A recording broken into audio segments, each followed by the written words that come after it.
வணக்கம். நேற்று காலையில் தமிழக அரசால் தடை செய்யப்பட்ட மதுபானங்களின் வகைகள் 11, அதில் நச்சுத்தன்மை உள்ளது, விற்பனைக்கு கூடாது என்று சீல் வைக்கப்பட்டது 11 வகையான மதுபானங்களை. ஆனால் அடுத்த 10 மணி நேரத்திற்குள் எங்கெல்லாம் எப்படியெல்லாம் நடந்ததோ, ஏனென்றால் ஊழல் இல்லாத ஆட்சி, ஊழல் அற்ற ஆட்சி விஜய் ஜோசப் அவர்களின் ஆட்சி. எனவே அடுத்த 11 மணி நேரத்தில் அந்த 11 வகையான பானங்களும் விற்க அனுமதிக்கப்பட்டிருக்கிறது. அப்படி என்றால் ஒரு பயாப்சி செய்வதற்காக ஒரு ஆப்ரேஷன் செய்து பூனேக்கு அனுப்பினால் அது ரிசல்ட் வர்றதுக்கு 15 நாட்கள் ஆகிறது.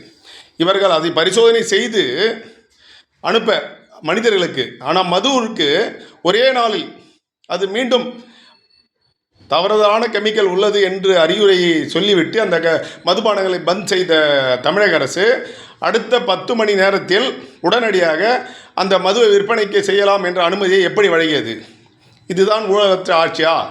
இது தவறான உதாரணம். மதுவை ஒழிப்பேன் என்று சொல்லிவிட்டு மது பார்கள் ஆன்லைனில், அதாவது இப்போது வீட்டில் இருக்கும் பெண்களும் கடைக்கு செல்ல வேண்டியதில்லை, ஆன்லைனில் பதிவு செய்தால் போதும், அவர்களுக்கு வேண்டிய மது வந்துவிடும். முட்டாள்தனமான ஒரு செயல்கள். நன்றி.